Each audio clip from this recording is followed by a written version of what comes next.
music. Takamotplaya rudo rwedu rwavamo mumoyo mangu wese unenge urimo kungokuona bebi ndobva ndatofilapo uri mumoyo iwe mamoyo ndakapikira iwewe handikusiye kubva kare kare pandakakuvimba paye zvekukusiya ini yangu handisvikaye kukuda ndiko kunotoitawo ndikusuwe ndotokuda uini nemoyo wese shuviro yangu kakuzogara tese mazirodo ako ndo anoita ndibudise uri pakati pemoyo handikubudise ini ndokwanisa chero kukufira kudanana newe bebi kandakasvipira rudo rwaunondipa ndo rwandokira ndonzwa kamufaroso paunondimutira toda ubhilivhe pauri ndakaperera ini ndakaperera pauri ndakaperera toda ubhilivhe ubhilivhe ubhilivhe ndoda ubhilivhe ubhilivhe ubhilivhe kuti ndokuda kana natimire turokakanda hakata kungonzwa voisi rako hope dzobva dzabata uri manyama pepi uri chokolata kwanzi nevanhu mamoyo wakandifita ndonzwa kuda kakugara tichingomita I like the way yaunonitreata forever with you handisi kuzoneta bebi ndiyo unoita life yangu ive beta kukuda pandofa ndopandokuita as long ndiri mupenyu pesi ndichaseta kuti ndinokuda wega unosviketa nevamwe vasikana handifenda kakureta usiku hwese ndiwe wandinorota believe mandiri munodiwa sister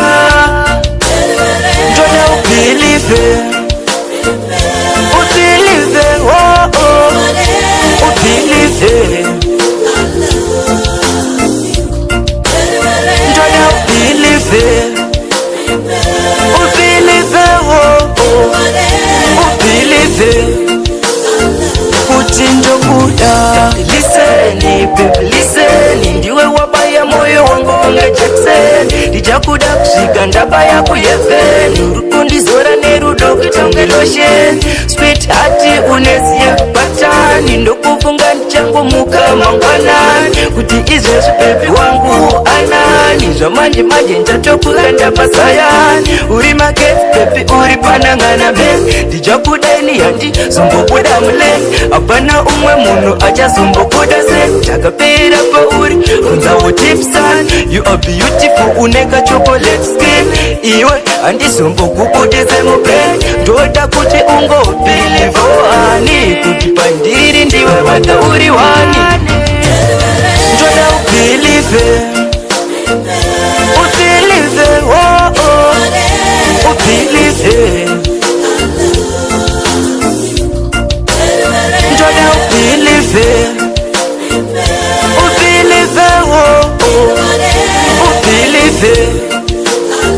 kuti ndokuda ndoda ubhilivhe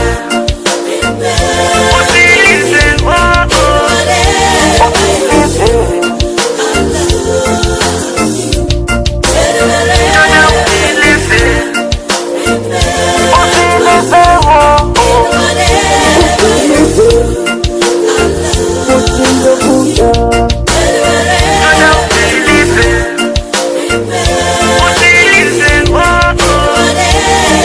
Music.